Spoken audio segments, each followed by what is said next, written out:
Afternoon eighth class. आज हम discuss करेंगे हमारा थर्ड जो है कल्चरिंग और agricultural practice.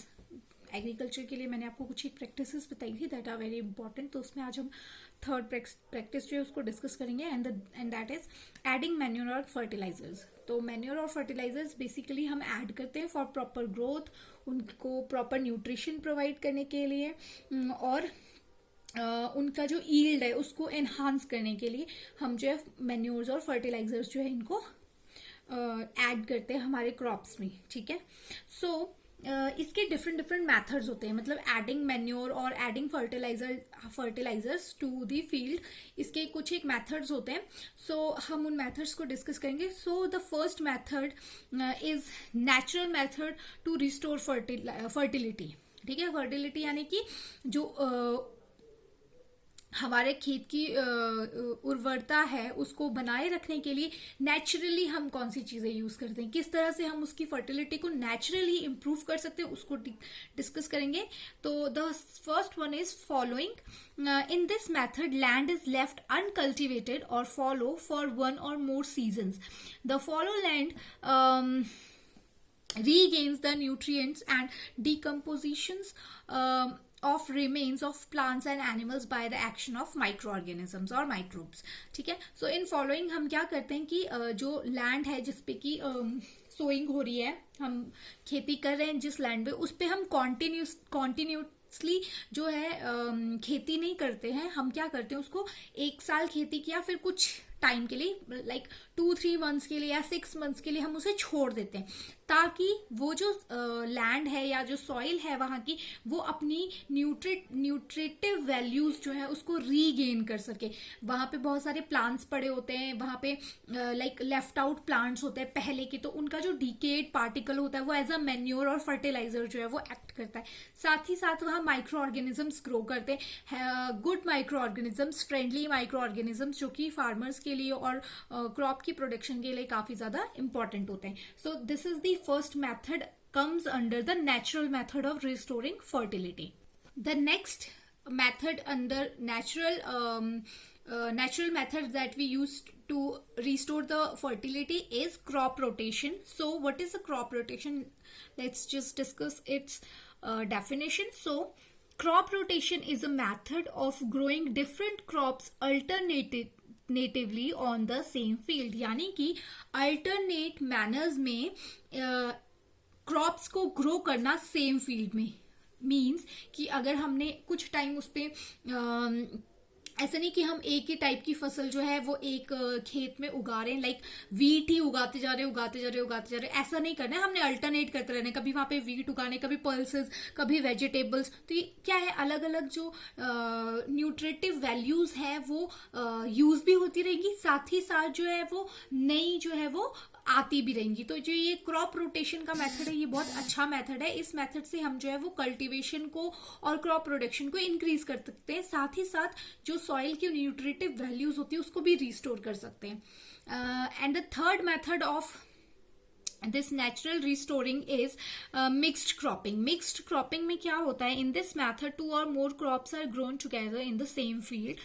the crops are selected in such a manner that the nutrient values of one crop is fulfilled by the other crop। इसमें क्या होता है कि हम दो तरह की क्रॉप्स, दो अलग तरह की क्रॉप, फिजिकली अलग और न्यूट्रिटिव रिक्वायरमेंट जिनकी अलग अलग होती है, उस तरह की क्रॉप्स को एक फील्ड में उगाते हैं। इससे क्या होता है कभी कभार कि एक की न्यूट्रिटिव वैल्यू जो है वो दूसरा जो है वो पूरा कर देता है। जैसे कि हम में भी ऐसा होता है कि कुछ एक चीजें हमारे पास होती है, कुछ हमारे फ्रेंड के पास होती है, तो हम उससे बोरो कर लेते हैं। उसी तरह से मिक्सिंग क्रॉपिंग में भी ये होता है, मिक्स्ड क्रॉपिंग में भी ये होता है कि एक क्रॉप के पास जो न्यूट्रिटिव वैल्यू ज्यादा होती है वो दूसरे को वो डोनेट कर देता है, और इस तरह से वो लोग साइमल्टेनियसली जो है वो ग्रो करते रहते हैं। अगर हम इसका एग्जाम्पल देखें तो इसका एग्जाम्पल है लेग्यूमिनस क्रॉप्स, जैसे कि पी हो गया, सोयाबीन्स हो गए, एंड जो सीरियल क्रॉप्स होती हैं लाइक वीट और राइस, ये जो है सेम फील्ड में ग्रो की जाती है, क्योंकि ये दोनों एक दूसरे को ग्रो करने में क्या करती हैं, हेल्प करती हैं। सो ये जो 3 मेथड्स हमने डिस्कस करे वो नेचुरल मेथड्स थे। Now we will discuss the other method. Now the other method that we have to increase the fertility is manure or fertilizers.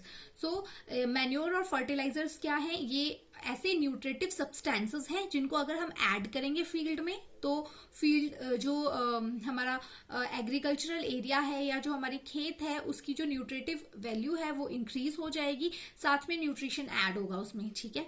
So the use of manure and fertilizer is called manuring, यानी कि जो इनका use है इसको हम manuring कहते हैं। सबसे पहले हम डिस्कस करेंगे मैन्योर के बारे में। सो मैन्योर क्या होता है? It is a organic compound rich in nutrient obtained by decomposition of plants and animal waste by microbes, यानी कि जो हमारे घरों में, ठीक है, जो भी वेस्ट मटेरियल है, वेस्ट मटेरियल कौन सा? वो वेस्ट मटेरियल जो कि डीकम्पोजिशन यानी डीकम्पोज हो सकता है। डीकम्पोज होने का मतलब है जो ब्रेक डाउन हो सकता है। फॉर एग्जाम्पल आप लोगों ने ये सुना होगा कि अगर आपके किचन के बाहर जो है वो छोटा सा गार्डन वगैरह होता है तो यूजुअली हम सब्जियों के छिलके या फिर फ्रूट्स वगैरह के छिलके या फिर ऐसी चीजें जो कि खत्म हो जाती हैं, ठीक है, हम उनको अपने गार्डन में थ्रो कर देते हैं। डस्टबिन में थ्रो करने के बजाय हम उन्हें गार्डन्स में थ्रो करते हैं। तो इसलिए थ्रो किया जाता है क्योंकि वो सारे सब्सटेंसेस क्या होते हैं? डीकम्पोजेबल होते हैं। माइक्रो ऑर्गेनिजम्स उन्हें डीकम्पोज करते हैं और उनसे जो है न्यूट्रिटिव वैल्यूज लेके वो सॉइल में ऐड करते हैं।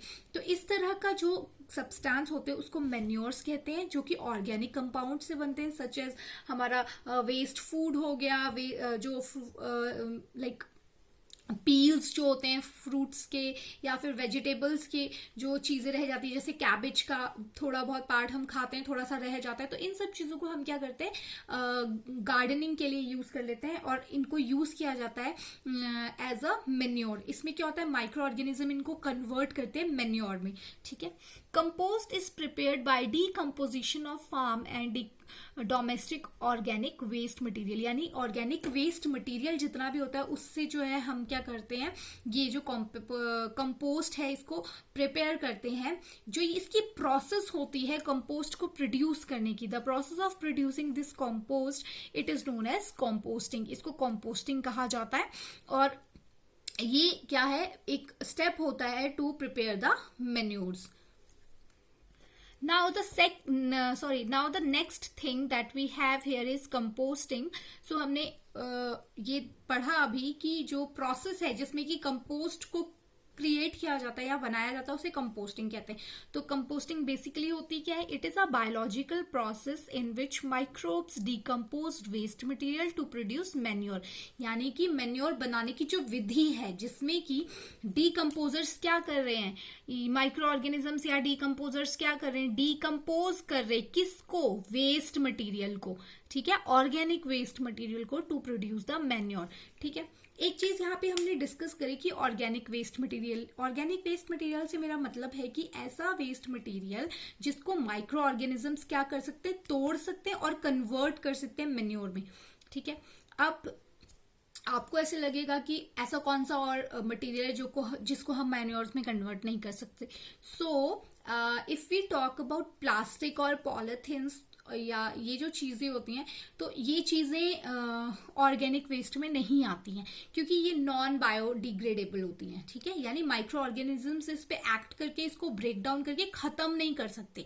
जबकि आप देखोगे जो आपके फ्रूट्स वेस्ट होते हैं या छिलके होते हैं फ्रूट्स के, इनको थोड़े टाइम अगर आप मिट्टी में छोड़ दोगे तो ये खत्म हो जाएंगे। क्यों? क्योंकि माइक्रो ऑर्गेनिजम्स इन पे एक्ट करते हैं और इनको डिकम्पोज कर देते हैं। बट अगर हम वहीं एक पॉलिथीन को रख देना मिट्टी में या फिर एक प्लास्टिक को रख दे तो वो हम 10 दिन बाद देखें, 20 दिन बाद देखें, 1 साल बाद देखें, वो वैसा का वैसा ही होगा। क्यों?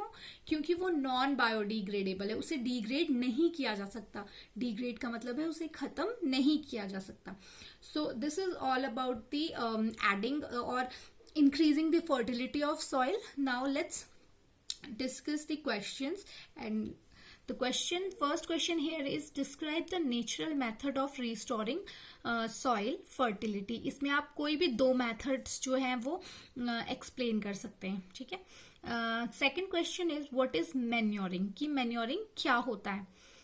Third question is define manure, manures क्या होते हैं उनको डिफाइन करना है, एंड मैन्योरिंग क्या होता है वो आपने डिफाइन करना है। Thank you.